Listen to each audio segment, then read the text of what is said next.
정결하게 하는 말씀을 보고 있습니다. 첫 번째 말씀은 이스라엘 진영 안에서 부정한 자, 차라트 나병 환자나 또 유출병 환자나 시체에 접촉한 자들을 진영 바깥으로 내보내게 하는 말씀입니다. 이것은 교회의 권징을 나타내고 있습니다. 그리고 두 번째로는 손해배상주의, 이웃의, 그전에는 개인의 부정이었지만 이제는 서로 관계되는 것에서 오는 부정을, 사회적 부정을 다루었습니다. 그리고 이제 9절, 10절은 제사장의 분깃을 절대적으로 제사장에게 분깃을 공급해야 된다는 말씀을 배웠습니다. 이제 오늘 말씀은 이제 의심의 법이라고 가정 안에서 발생할 수 있는 부정에 관한 말씀입니다. 그런데 여러분, 첫 번째 부정과 첫 번째 개인의 부정과 사회적 부정, 그리고 오늘 나오는 부정의 차이점이 있습니다. 그것은 첫 번째 부정과 두 번째 부정은 사람들이 다 볼 수 있도록 드러난다는 것입니다. 오늘 말씀은 드러나지 않는 부정입니다.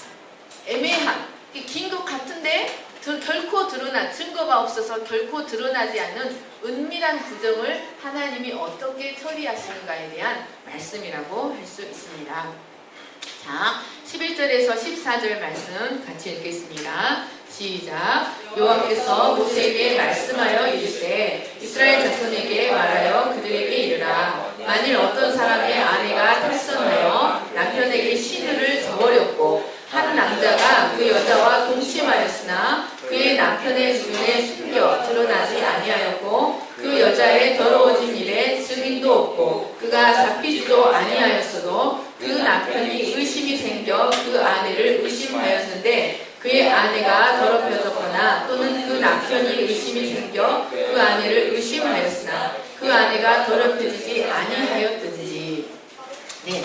11절에서 31절 말씀은 남편이 아내의 불륜이 의심이 되나 그 사실 여부가 전혀 드러나지 않아서 그 범죄 여부를 하나님 앞으로 가서 가리는 판결법입니다. 그래서 이것을 의심의 법이라고도 하고 질투의 법이라고도 합니다. 이것이 앞에 다루었던 두 개의 부정과 다른 점은 그 범죄 사실이 전혀 드러나지 않는다는 것이었습니다. 그래서 하나님은 이 문제를 어떻게 해결하게 하시냐면 이 문제를 가지고 하나님 앞으로 나오라고 말씀하고 계십니다. 자, 11절, 12절 말씀을 보시면 여호와께서 이스라엘 자손에게 말하여 이르라. 히브리서에 보면 다바르와 아마르, 영어로 말하면 스피크와 세이를 두 번 동일한 의미의 단어를 두 번 반복하여 사용하셨습니다. 이것은 반드시 전하라. 한마디도 빠뜨리지 말고 명백히 전하라는 뜻입니다. 그러니까 이 법이 하나님이 친히 제정하신 신성한 법이라는 것을 의미합니다. 자, 12절 말씀을 보시면 만일 어떤 사람의 아내가 탈선하여 남편에게 시누를 저버렸고, 자, 하나님은 본래 언약 공동체 안에서 발생할 수 있는 간음의 문제를 극악한 범죄로 보셨습니다. 그래서 레위기 21장 21장에 보면 사형법이 나와요. 그래서 진영 바깥으로 쫓아내는 사형법이 있고 돌로 쳐 죽이는 사형법이 있고 화형시키는 사형법이 있어요. 그런데 여기서 이 간음죄를 돌로 쳐 죽였다는 것은 극악한 범죄라는 것을 의미합니다. 그것은 언약 공동체의 존재 기반을 무너뜨려버려요. 그리고 이웃 간, 언약 공동체 안에 이웃과 이웃 간의 신뢰를 파괴시켜버리는 범죄이기 때문에 하나님은 그것을 신명기 22장 22절입니다. 그래서 돌로 쳐 죽이도록 말씀하셨습니다. 어떤 남자가 유부녀와 동침한 것이 드러나거든 그 동침한 남자와 그 여자를 둘 다 죽여 이스라엘 중에 악을 제할지니라. 그런데 문제는 오늘 말씀은 불륜이 의심이 되는데 그 증거가 전혀 없는 경우를 다루고 있는 것입니다. 그래서 14절 말씀 보시면 그 남편이 의심이 생겼다고 말하고 있습니다. 의심이 생겼다는 말은요, 그가 질투의 영에 휩싸였다. 분노와 의심에 휩싸였다. 그러니까 단순히 머리를 갸우뚱할 정도의 의혹이 아니라 정상적인 생활을 할 수 없을 정도의 시기심과 질투와 분노로 불타오르는 싸우는 상태가 되었다는 것을 말합니다. 여러분, 결혼 관계에 있어서 의심의 문제는 그 누구도 해결할 수 없습니다. 심지어 그를 사랑하는 친족마저도 정확한 판단을 편견과 이렇게 감정에 휩싸이기 때문에 정확한 판단을 내릴 수가 없습니다. 참으로 해결하기 어려운 참으로 심각한 문제입니다. 그런데 하나님은 이 문제를 스스로 해결하려고 하지 말고 하나님 앞으로 가져오라고 말씀하십니다. 15절 말씀을 같이 읽겠습니다. 시작. 그의 아내를 데리고 제사장에게로 가서 그를 위하여 보리가루 10분의 1 에바를 헌물로 드리되 그것에 기름도 붓지 말고 유향도 두지 말라. 이는 의심의 소재요 죄악을 기억나게 하는 기억의 소재라. 여러분, 하나님은 의심과 질투에 휩싸여 있는 남편에게 그 문제를 스스로 해결하려 하지 말고 그 문제를 가지고 하나님께 나오라고 말씀하고 계십니다. 여러분, 잠언 30장 19절 말씀을 보시면 공중에 날아다니는 독수리의 자치가 없고 반석 위로 기어다니는 뱀의 자치가 없고 바다로 지나다니는 배의 자치가 없듯이 남자와 여자의 잠자리의 자치도 없다고 기록하고 있습니다. 그래서 확실한 물증이 없으면 참으로 해결하기 어려운 문제가 바로 남녀의 문제입니다. 그런데 하나님은 이 의심에 휩싸여 고통하는 남편을 돕고 또 만약 아내가 무고하다면 억울하게 고통당하지 않도록 하기 위하여 하나님은 성전으로 그 문제를 가지고 와서 제사를 드리라고 말씀하고 계십니다. 여러분, 사실 증인도 없고 증거도 없는 그 문제를 해결하실 수 있는 분은 하나님밖에 없습니다. 세상 법정에서는 증거가 없으면 범죄 요구가 성립되지 않아요. 그래서 사람이 죽어도 증거가 없으면 죄인이 되지 않는 거예요. 그러나 하나님은 가시적인 증거가 없을지라도 범죄 여부를 밝혀내실 수 있는 분이십니다. 그리고 그 범죄에 합당한 형벌을 가하시는 분이십니다. 하나님은 이 여인의 현재의 부정 여부뿐만 아니라 그 여인이 세상에 태어나서 지금까지 행한 모든 일을 다 알고 계시는 하나님입니다. 그 여인이 무슨 생각을 가지고 어떤 모습으로 살아왔는지를 다 알고 계시기 때문에 그 여인의 부정에 대하여 가장 정확한 판결을 내리실 수 있는 분이 바로 하나님이십니다. 여러분, 사실 이 여인뿐만 아니라 이 세상에 존재하는 모든 사람은 다 태어나면서 죽을 때까지 그의 삶이 하나님의 눈앞에 있습니다. 우리가 아무리 은밀한 곳에서 행한다 할지라도 하나님께는 바로 하나님 눈앞에서 행하는 것과 다를 바가 없습니다.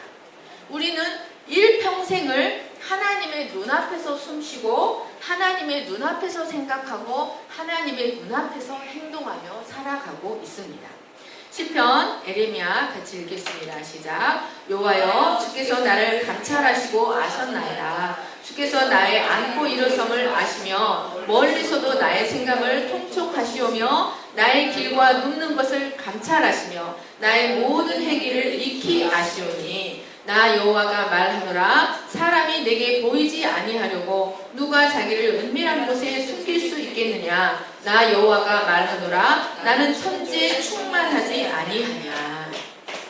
그래서 하나님은 이 문제를 하나님 앞에 가지고 나와서 해결받도록 함을 통해서 무엇을 가르치고자 하셨습니까? 하나님은 눈에 보이시지 않으시지만 하나님은 그들과 실제적으로 동거하고 계신다는 것을 그들에게 가르치고자 하셨습니다.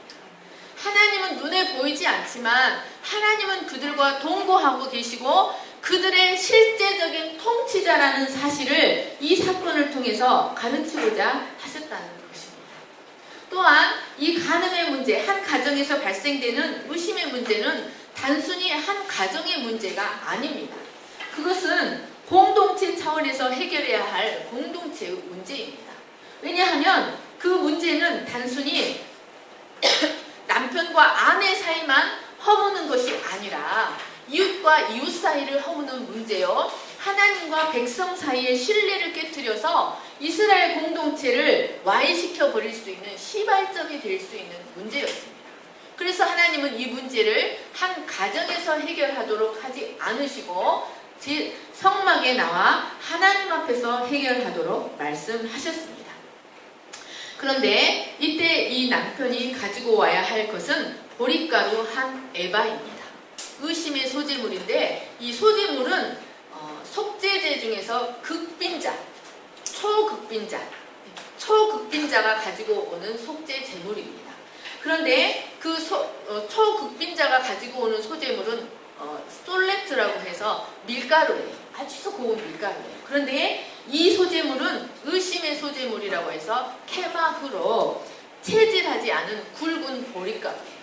아주 거친 보릿가루인데 이것은 너무 거칠어서 동물들의 사료로 쓰거나 아주 가난한 자들이 음식으로 먹던 것이었습니다. 이 소재는 이 의심하고 있는 남편과 의심받고 있는 아내의 고통스러운 마음의 상태를 대변해주는 제물입니다. 그리고 이 소재는 기쁨의 소재가 하나님께 향기로운 냄새로 올라가는 기쁨의 소재가 아니기 때문에 이 소재 위에는 기름과 유향을 두지 않습니다. 16절, 17절을 같이 18절 같이 읽겠습니다. 시작. 제사장은 그 여인을 가까이 오게 하여 여호와 앞에 세우고 토기에 거룩한 물을 담고 성막 바닥에 티끌을 취하여 물에 넣고 여인을 여호와 앞에 세우고 그의 머리를 풀게 하고 기억나게 하는 소재물 곧 의심의 소재물을 그의 두 손에 두고 제사장은 소주가 되게 할 쓴 물을 자기 손에 들고. 자, 첫 번째 이제 보릿가루 한 에바를 가지고 이제 제사장에게로 갑니다. 이제 두 번째로 제사장은 이 여인을 여호와 앞에 세웁니다. 이 16, 17절 말씀은 여호와 앞에 세우라는 말씀이 두 번이나 반복되어서 나와요. 이거 중요하다는 뜻입니다.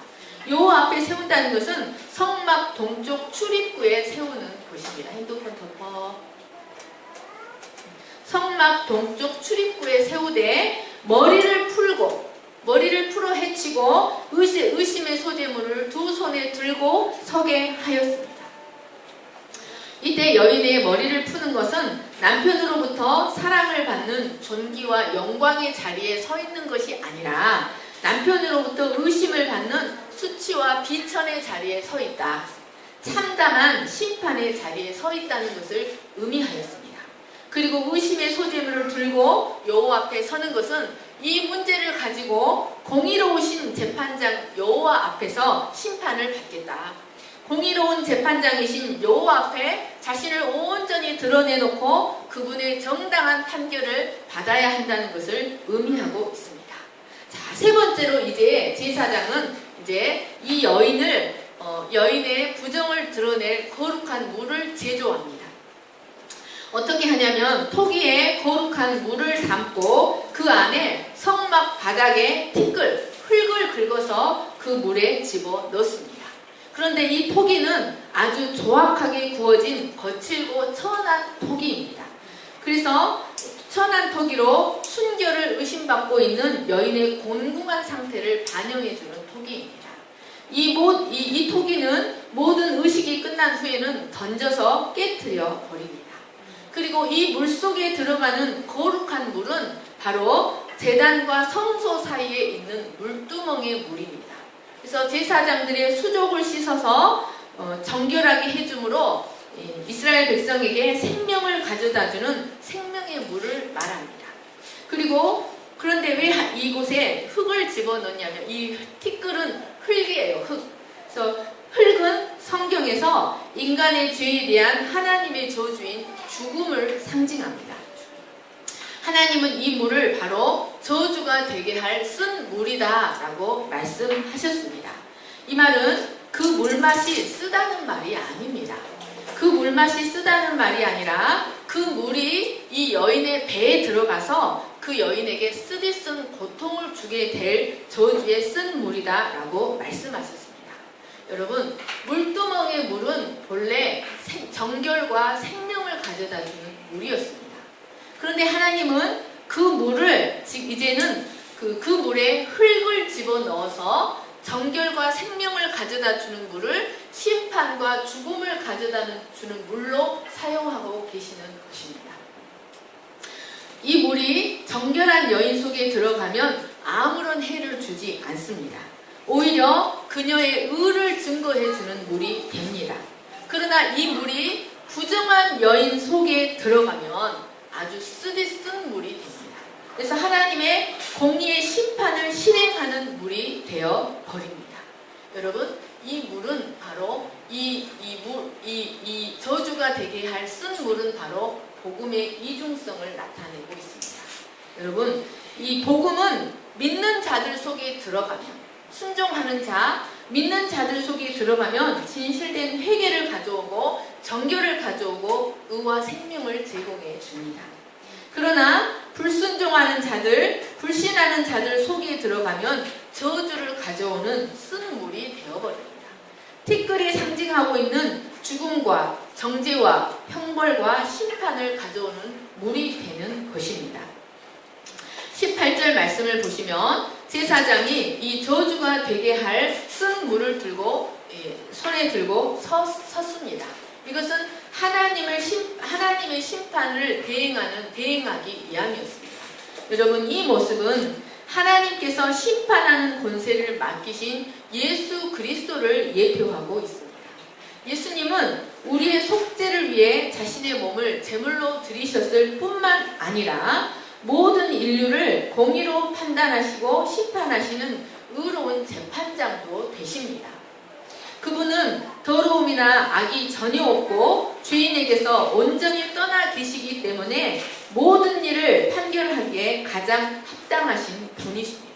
그분은 인류의 마지막 날 이 저주가 되게 할 쓴 물을 가지고, 즉 복음의 말씀을 가지고 모든 인생들을 심판하십니다.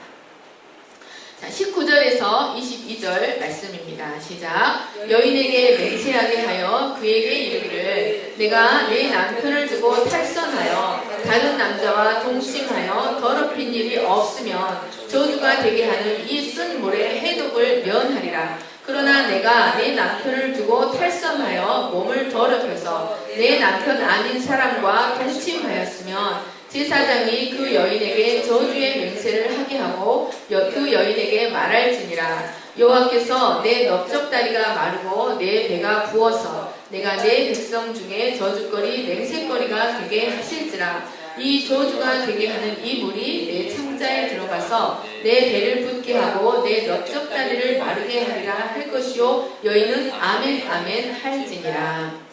네, 이제 네 번째로 제사장은 저주를 가져오는 쓴물을 손에 들고 규정된 의식문을 낭독하면서 여인에게 아멘 아멘 하는 맹세를 하도록 합니다. 이 의식문의 내용은 만일 다른 남자와 동침하여 더럽힌 일이 없으면 저주를 되게 할 쓴물의 해독을 면하게 될 것이다.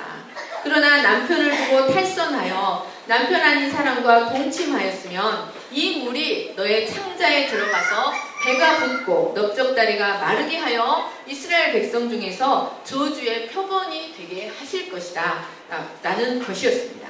그런데 전통적으로 유대 학자들은 여기서 배가 붓는다는 것을 자궁이나 난소에 수종증이 생기는 것으로 해석하고 있습니다.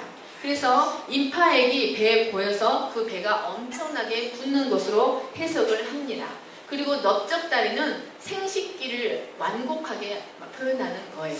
넓적다리가 마른다는 것은 생식기가 파손이 되어서 더 이상 임신과 출산이 불가능하게 될 것이라는 것을 의미하였습니다. 이것은 하나님께서 간음하는 여인에게 내리는 치명적인 질병이었습니다.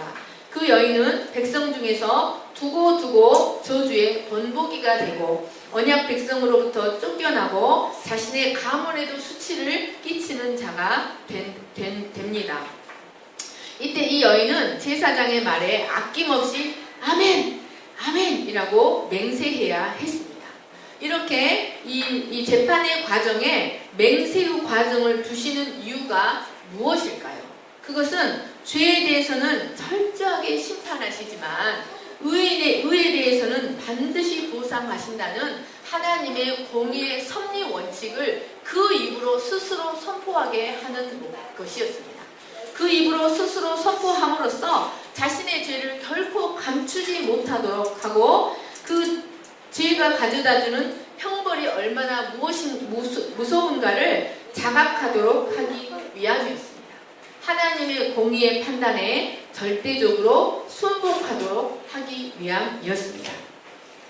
그런데 전승에 의하면 이 여인이 무죄로 판명될 것을 대비하여서 이 여인의 인격을 보호하는 차원에서 그녀의 가까운 가족들은 결코 재판자리에 입회시키지 않았다고 합니다.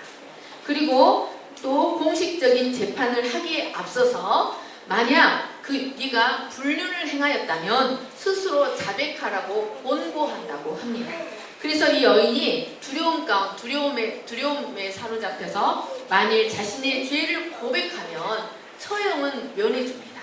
그러나 아무런 보상도 받지 못하고 남편으로부터 쫓겨나게 됩니다.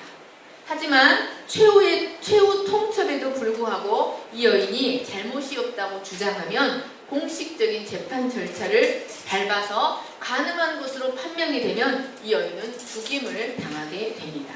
여러분 21절 말씀을 보시면 여호와께서라는 말씀이 나옵니다.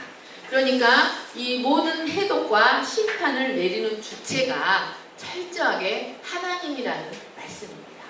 그 물이 무슨 효과가 있는 것이 아닙니다.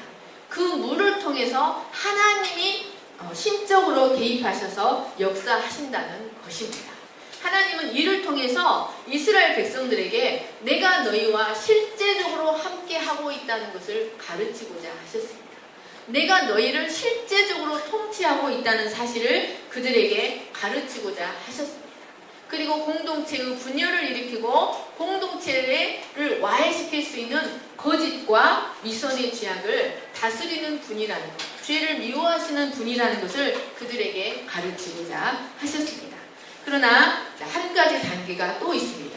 23절에서 28절입니다. 시작. 제사장이 저주의 말을 두루마리에 써서 그 글자를 그 쓴 물에 빨아 넣고 여인에게 그 저주가 되게 하는 쓴 물을 마시게 할지니 그 저주가 되게 하는 물이 그의 속에 들어가서 쓰리라. 제사장이 먼저 그 여인의 손에서 의심의 소재물을 취하여 그 소재물을 여호와 앞에 흔들고 제단으로 가지고 가서 제사장은 그 소재물 중에서 한 움큼을 취하여 그 여자에게 기억나게 하는 소재물로 제단 위에 불사르고 그 후에 여인에게 그 물을 마시게 할지라. 그 물을 마시게 한 후에 만일 여인이 몸을 더럽혀서 그 남편에게 범죄하였으면 저주가 되게 하는 물이 그의 속에 들어가서 쓰게 되어 그의 배가 부으며 그의 넓적다리가 마르리니 그 여인이 그 백성 중에서 저주거리가 될 것이니라. 그러나 여인이 더럽힌 일이 없고 정결하면 해를 받지 않고 임신하리라. 이제 제사장은 이 저주의 말들이 기록된 양피지 두루마리를 그 쓴 물에 빨아 넣습니다. 이것은 이 두루마리에 기록된 저주의 효력이 이 물로 다 옮겨지는 것을 상징합니다. 그리고 이 여인이 물을 마시기에 앞서 먼저 하나님께 제사를 드립니다. 그래서 의심의 소재물을 취하여 그 소재물의 한 움큼을 제단에 태워 드립니다. 이것은 모든 판단을 하나님께 맡긴다는 것을 의미하였습니다. 그리고 나서 이 여인은 이 물을 절대로 거부하지 못하고 모두 들이켜 마셔야 했습니다. 그러면 그 물이 이제 이 여인의 몸속에 들어가서 그 물이 이 여인의 몸을 탐색을 합니다. 그래서 그 물이 이 여인의 죄를 이제 찾아냅니다. 그래서 만약 그 죄가 발견되면 그 물에 옮겨진 저주의 혈육이 그 여인의 몸에 발생하게 됩니다. 전승에는 이 물의 효력이 즉각적으로 나타났다고 기록되고 있습니다. 만약 이 여인이 실제로 남편 몰래 간음죄를 저질렀다면 그 물이 여인의 내장에 깊이 들어가 저주의 독이 되어서 심한 하복부 경련과 함께 살이 썩어 죽게 합니다. 그리고 그 시간에, 같은 시간에 그 여인과 관계한 남자도 같은 방식으로 죽게 된다고 전승에는 기록되어 있습니다. 그러나 만약 무죄하다면 그 물은 효력을 전혀 내지 않고 오히려 그녀에게 약이 됩니다. 그래서 그녀의 생식 기능은 더욱 강화되고 남편과의 관계도 강화되어서 결국은 자녀를 잉태하게 되고 그녀의 억울함도 모두 씻어내게 됩니다. 29절, 30절을 같이 읽겠습니다. 시작. 이는 의심의 법이니 아내가 그의 남편을 두고 탈선하여 더럽힐 때나 또는 그 남편이 의심이 생겨서 자기 아내를 의심할 때에 여인을 여호와 앞에 두고 제사장이 이 법대로 행할 것이라. 남편은 무죄할 것이요 여인은 죄가 있으면 당하리라. 하나님은 아내에 대한 남편의 의심을 해소하기 위하여 의심의 법을 제정하셨습니다. 이 법은 아내에 대한 의심으로 인해 일어나는 불타는 질투, 열정으로부터 시작되기 때문에 질투의 법 또는 열정의 법이라고도 하였습니다. 그런데 이 법의 특징이 무엇입니까? 31절 말씀을 보시면 남편은 아무리 의심해도 죄가 되지 않는다는 것입니다. 오직 아내만 이럴 수가. 아내만 죄의 유무에 따라 심판을 받게 됩니다. 왜 하나님은 남편은 죄가 없다고 하셨을까요? 그것은 이 남편의 열정을 단순한 질투와 분노에 의한 열정으로 보지 않으신다는 겁니다. 그것은 가정을 지키기 위한 열정이요 하나님 나라 공동체인 이스라엘의 정결을 지키기 위한 거룩한 열정으로 본다는 것을 의미하고 있습니다. 어쨌든 이 법은 여인들에게는 무척 불합리한 법처럼 보입니다. 그러나 사실은 결코 불합리한 법이 아닙니다. 왜냐하면 이 법은 사실은 여인들의 인권을 보호하는 법이었습니다. 왜냐하면 당시 고대 근동에서는 여인들이 남편에게 의심을 받으면 정확한 증거도 없음에도 불구하고 남편에게 버림을 받거나 학대를 당해도 하소연할 데가 없었습니다. 뿐만 아니라 시죄법, 죄를 밝혀내는 그 고대 근동에 죄를 밝혀내는 법들이 있어요. 근데 그 고대 근동에서 발견되는 죄를 밝혀내는 법과 하나님의 죄를 밝혀내는 법이 차원이 달라요. 고대 근동에서는 이런 그 의심의 법, 여인들의 죄를 밝혀내는 법이 뭐냐면 만약에 간음이 의심된다. 그러면은 이 여인을 아구가 득실거리는 물속에 집어넣는 거예요. 그래서 거기서 살아나면 정결한 거예요. 죽으면 부정한 거예요. 뜨거운 불을 통과하게 해서 거기서 살아나면 정결하고 살아나면 정결하고 죽으면 부정한 거예요. 얼마나 무서워요. 그러나 하나님의 이 시제법은 하나님의 그 죄를 밝히는 법은 생명에 결코 해를 가하지 않아요. 먹물을 마셨다고 죽지 않아요. 흙물을 먹었다고 죽지 않아요. 이것은 하나님이 그 영혼을 괴롭히는 법이에요. 그래서 그 물이 들어가서 그 영혼을 샅샅이 그 죄를 탐색하는 법입니다. 그러므로 이 법은 또한 그 생명을 위협하지 않고 오히려 인격적으로 죄의 자백을 촉구합니다.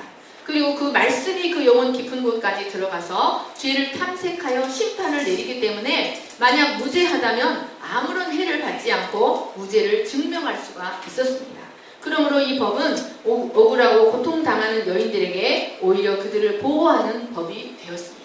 그러나 그럼에도 불구하고 이제 미시나에 따르면 이 법은 여인들에게서만 혐의를 찾는다고 생각하여 그 불공평성 때문에 AD 70년에 완전히 폐지되어 버렸습니다. 그러면 여러분, 하나님은 이 완전히 폐지되어 버릴 이 법을 왜 주셨을까요? 여러분, 우리는 이 법 속에 담긴 복음을 깨달아야 합니다. 이 법 속에 담긴 영적인 의미를 깨달아야 합니다. 첫 번째, 이 법은 이스라엘의 부정을 제거하는 일에 있어서 뿐만 아니라 모든 일에 있어서 인간이 할 수 있는 영역이 있고 하나님만이 하실 수 있는 영역이 있다는 것을 가르칩니다. 여러분, 우리의 부정을 제거하고 우리의 이웃의 부정을 제거하는 일에 있어서 사람이 할 수 있는 영역이 있고 결코 사람이 할 수 없는 영역이 있습니다. 우리 인생도 마찬가지로 우리가 할 수 있는 영역이 있고 우리가 할 수 없는 영역이 있습니다. 하나님은 우리 인생에 한 번씩 내가 결코 해결할 수 없는 문제를 쫙쫙 던져주셔요. 이를 통해서 하나님이 우리 가운데 계시다는 것을 가르쳐주고자 하십니다. 두 번째로 하나님은 증거도 없고 눈에 보이지도 않는 부정을 제거하는 일을 통하여 하나님이 그들 가운데 실제적으로 동거하고 계신다는 것, 그리고 그들을 실제적으로 다스리고 계신다는 것을 가르치고자 하셨습니다. 하나님은 자기 백성의 은밀한 죄를 탐색하여 드러내시는 하나님이십니다. 심지어 내가 모르는 죄, 남들이 모르는 죄뿐만 아니라 나도 모르는 나의 죄를 탐색하여 찾아내시는 하나님이시라는 것을 기억하시기를 간절히 축원합니다. 하나님은 하나님 나라의 정결과 일치를 깨뜨리는 거짓과 배역과 위선을 친히 드러내시고 그에 합당한 형벌을 가하십니다. 그래서 그 증거가 무엇입니까? 신약의 초대교회가 막 태동할 때 하나님은 아나니아와 삽비라의 죄, 아무도 모르는 그 아나니아와 삽비라의 죄를 드러내심으로 내가 그들을 실제적으로 통치하고 있다는 사실을 가르쳐 주셨습니다. 세 번째로 이 법은, 여러분, 이스라엘은 이 법을 말씀하실 때 이 법이 무엇을 의미하는지를 이미 알고 있었습니다. 우리는 이 법이 무엇인지를 잘 몰라요. 하지만 이스라엘은 이 법을 들을 때 이미 이 법이 뭐라는 것을 이미 알고 있어요.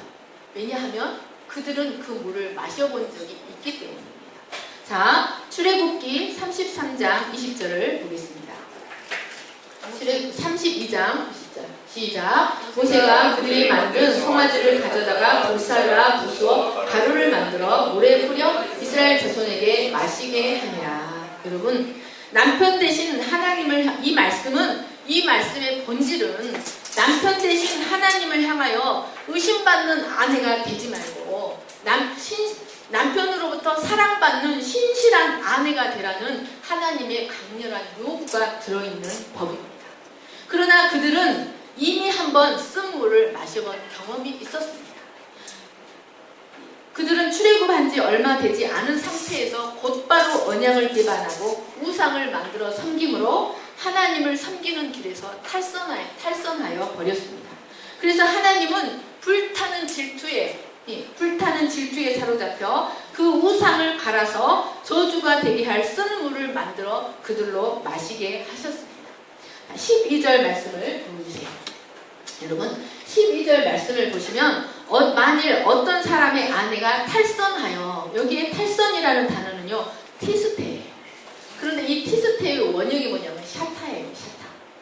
샤타의 미완료형인 거예요. 계속 탈선한다 이런 뜻이에요. 근데 이 샤타에서 뭐가 나오냐면, 샤타에서 뭐가 나올까요? 사탄이 나와요. 그러니까 사탄은 탈선한 존재예요. 그러니까 여기서 탈선했다는 것은 하나님의 백성으로서의 지켜야 할 정로에서 벗어났다. 그러니까 사실은 이 말씀이 그 본질은 하나님과 이스라엘 백성의 관계를 설명하고 있는 말씀인 겁니다. 그리고 신을 저버렸다는 단어 말은 주로 하나님과의 언약 관계에서 쓰이는 단어예요. 배신했다, 배역했다. 여러분, 신의 산에서 하나님과 언약을 맺은 이스라엘은 하나님께 전적으로 신실해야 하는 하나님의 아내였습니다. 그래서 하나님은 이 이스라엘과 맺은 언약의 관계를 아내와 남편의 관계로 자주 말씀하셨습니다. 이사야 54장 5절을 보십시오. 이는 너를 지으신 이가 내 남편이시라. 그의 이름은 만군의 여호와시며 내 구속자는 이스라엘의 거룩한 이시라. 그는 온 땅의 하나님이시라. 일컬음을 받으실 것이라. 여러분, 여러분을 지으신 이가 여러분의 남편이십니다. 왜 하나님께서 이스라엘과 백성의 관계를 남편과 아내의 관계로 표현하고 계십니까? 서로에게 헌신하고, 서로에게 신실하고, 서로를 지극히 사랑하고, 서로에게 정직하고, 서로에게 헌신해야 된다는 것을 의미하고 있는 것입니다. 서로와 연합해야 된다는 것을 표현하는 말씀이었습니다. 그러나 이스라엘은 남편에게 신실하지 못한 음란한 아내였습니다. 끊임없이 정부를 사랑하는 음란한 아내, 늘 마음으로 하나님을 떠나 이방신을 사랑하고 세상을 사랑하여 남편 대신 하나님의 의심을 타고 남편 대신 하나님의 불타는 질투를 일으키는 간부였습니다. 그래서 하나님은 그들의 음란의 죄를 밝혀내시기 위해서 저주가 되게 할 쓴 물을 마시게 하셨습니다. 그래서 결국 이스라엘은 그 신실하지 못함과 부정이 온 세상에 만천하에 폭로되었고 결국 하나님으로부터 이혼당하고 말았습니다. 그래서 언약 밖으로 쫓겨나 내쳐짐을 당하고 두고두고 저주거리 맹세거리가 되고 말았습니다. 자, 에레미야서 말씀을 같이 읽겠습니다. 시작. 그런데 이스라엘 족속이 마치 아내가 그의 남편을 속이고 떠나간 같이 너희가 확실히 나를 속였느니라. 여호와의 말씀이니라. 우리가 어찌 가만히 앉았으랴. 모일지어다 우리가 견고한 성읍들로 가서 거기에서 멸망하자. 우리가 여호와께 범죄하였으므로 우리 하나님 여호와께서 우리를 멸하시며 우리에게 독한 물을 마시게 하시니라. 여러분, 성경에 보니까 이 말씀을 보고 성경을 보니까 하나님이 독한 물을 마시우셨다는 말씀이 자주 나오는 거예요. 그래서 이 말씀이 무슨 뜻인가를 이 민수기가 설명해주고 있는 것입니다. 왜 독한 물을 마시었는가? 가늠한 아내의 죄를 발각시키기 위한 시제법이었던 것입니다. 여러분, 그 결과 이스라엘은 생식기가 배가 붓고 넓적다리가 마르고 말았습니다. 자, 마가복음 같이 읽겠습니다. 시작. 이튿날 그들이 베다니에서 나왔을 때 예수께서 시장하시니라. 멀리서 잎사귀 있는 한 무화과 나무를 보시고 혹 그 나무에 무엇이 있을까 하여 가셨더니 가서 보신즉 잎사귀 외에 아무것도 없더라. 이는 무화과의 때가 아님이라. 예수께서 나무에게 말씀하여 이르시되 이제부터 영원토록 사람이 내게서 열매를 따먹지 못하리라 하시니 제자들이 이를 듣더라. 그들이 아침에 지나갈 때에 무화과 나무가 뿌리째 마른 것을 보고 베드로가 생각이 나서 여짜오되 라삐어 보소서 저주하신 무화과 나무가 말랐나이다. 여러분, 성경에서 포도나무, 무화과나무, 감람나무는 모두 이스라엘을 상징합니다. 이 무화과나무가 열매를 맺지 못하고 바짝 뿌리로부터 말라버린 것은 율법과 위선에 사로잡혀 하나님을 진실되게 사랑하지 못한 이스라엘의 최후를 설명하고 있는 것입니다. 이스라엘은 이 뿌리째 마른 무화과나무는 하나님께 신실하지 못한 이스라엘, 껍데기만 하나님을 향하여 있고 하나님과 결코 온전한 연합을 이루지 못했기 때문에 하나님을 위해 어떤 열매도 맺을 수 없는 저주받은 이스라엘을 상징하고 있는 것입니다. 자, 고린도후서 11장 2절 3절을 같이 읽겠습니다. 시작. 내가 하나님의 열심으로 너희를 위하여 열심을 내노니 내가 너희를 정결한 처녀로 한 남편인 그리스도께 드리려고 준비함이로다. 그러나 나는 뱀이 그 관계로 하와를 미혹한 것 같이 너희 마음이 그리스도를 향하는 진실함과 깨끗함에서 떠나 불쾌할까 두려우니라. 아멘. 여러분, 하나님은 오늘날 교회를 그리스도와 한 영의 관계, 그리스도와 한 몸의 관계로 맺어주셨습니다. 그러니까 오늘날 교회를 그의 신부가 되게 하셔서 그리스도와 함께 그리스도가 누리는 생명의 약속에 함께 참여하는 자로 세우셨다는 말씀입니다. 그래서 이 교회가 영적으로 순결을 지키며 그리스도와 온전한 연합을 이루고 하나님을 위해 생육하며 번성하기를 원하십니다. 그런데 만약 교회가 순결을 지키지 않고 남편 대신 그리스도를 향해 신실하지 못하며 이 남편은 언제든지 의심의 법에 의하여 의심의 법으로 재판에 회부시킵니다. 여러분, 사람들은 공중의 새가 날아가는 자리, 바위에 뱀이 지나간 자리를 모르는 것처럼 음행의 자리를 모르지만 우리의 참 남편 되시는 예수 그리스도는 우리의 모든 은밀한 것을 다 알고 계시는 하나님이십니다. 여러분, 그러나 교회뿐만 아니라 근본적으로 온 세상은 하나님과 언약관계에 있는 하나님의 아내였습니다. 온 세상은 하나님의 사랑의 대상이요 하나님의 아내였습니다. 그러나 그들이 사탄을 따라 탈선하여 그들에게 생명을 주시고 축복을 주시는 하나님을 배반하고 말았습니다. 이런 세상을 향해 오늘날 제사장 된 우리들이 저주의 쓴 물을 우리가 먼저 마시고 이 물을 세상을 향해 마시게 하는 존재로 오늘날 우리들을 세우셨다는 것을 기억하시기를 축원합니다. 계시록 10장 같이 읽겠습니다. 시작. 하늘에서 나서 내게 들리던 음성이 또 내게 말하여 이르되 내가 가서 바다와 땅을 밟고 서 있는 천사의 손에 펴놓인 두루마리를 가지라 하기로 내가 천사에게 나아가 작은 두루마리를 달라 한즉 천사가 이르되 갖다 먹어버리라. 내 배는 쓰나 내 입에는 꿀같이 달리라 하거늘 내가 천사의 손에서 작은 두루마리를 갖다 먹어버리니 내 입에는 꿀같이 타나 먹은 후에는 내 배에서 쓰게 되리라. 그가 내게 말하기를 내가 많은 백성과 나라와 방언과 임금에게 다시 예언하여야 하리라 하더라. 여러분, 이 두루마리에 무엇이 기록되어 있을까요? 에스겔 2장 8절입니다. 시작. 너 인자야, 내가 내게 이르는 말을 듣고 그 패역한 족속같이 패역하지 말고 내 입을 벌리고 내가 내게 주는 것을 먹으라 하시기로 내가 보니 보라 한 손이 나를 향하여 펴지고 보라 그 안에 두루마리 책이 있더라. 그가 그것을 내 앞에 펴시니 안팎에 글이 있는데 그 위에 애가와 애곡과 재앙의 말이 기록되었더라. 사랑하는 여러분, 하나님이 우리에게 주신 두루마리, 바로 복음의 양면성이 이것입니다. 여러분, 복음에는 순종하는 자들에게는 한량없는 생명과 구원과 평강을 약속하는 말씀들이 기록되어 있습니다. 그러나 동일하게 이 복음에는 하나님을 따르지 않고 탈선한 자들, 불순종한 자들을 향해서는 심판과 저주와 책망과 재앙의 말씀들이 기록되어 있습니다. 그래서 이 말씀을 우리가 이제 그것을 먹으면 내 입에서는 답니다. 그러나 그 말씀이 우리의 죄를 탐색해서 우리의 죄를 찾아내고 우리의 죄를 발각시키기 때문에 그 배에 들어가면 그 말씀을 우리에게는 쓰게 돼요. 그러나 여러분, 순종하는 자들에게는 그 생식 능력을 강화시켜 주신다는 것을 기억하시기를 축원합니다. 이 복음에 쓴 물이 순종하는 자들에게는 생명을 주는 물이 됩니다. 그러나 끝까지 탈선하고 끝까지 하나님을 배약하는 자들에게는 하나님의 저주가 발휘되는 그런 쓴 물이라는 것을 기억하시기를 간절히 축원합니다.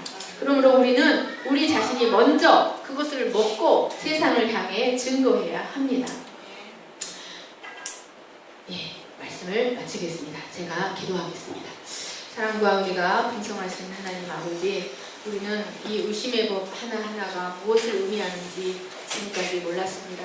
그러나 이 법은 결국 이스라엘을 향하여 신실한 아내가 되기를 촉구하는 권면의 말씀이요, 경고의 말씀이요, 너무나 사랑하는 남편 되신 하나님의 말씀이었습니다. 하나님, 우리는 하나님을 향해 의심을 끼치고 하나님의 마음에 근심을 끼치고 하나님의 마음에 질투를 불러일으키는 신실하지 못한 아내입니까? 아니면 하나님이 너무나 사랑하여 아끼고 하나님이 아낌없이 축복을 내리는 신실한 아내입니까? 하나님, 우리가 하나님의 마음에 근심을 끼치고 의심의 법으로 인하여 재판에 회부되는 그런 간수가 되지 않게 하여 주시옵소서. 하나님, 우리에게 성령을 한량없이 주시고 우리가 또 이 두루마리를 하나님의 애가와 애곡과 재앙의 말들이 기록된 이 두루마리를 먹고 삼켜서 비록 우리의 죄를 탐색함으로 인하여 그 두루마리가 우리 배에 들어올 때 쓰다 할지라도 하나님 앞에 정결함을 덧입어서 생명을 얻는 자들이 되게 하시기를 간절히 기도합니다. 하나님 감사하며 거룩하신 예수님의 이름으로 기도하였습니다. 아멘. 내용은 안전합니다. 찬양하시겠습니다.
마음을 부사들게 하는 간구와 같은 자들입니다.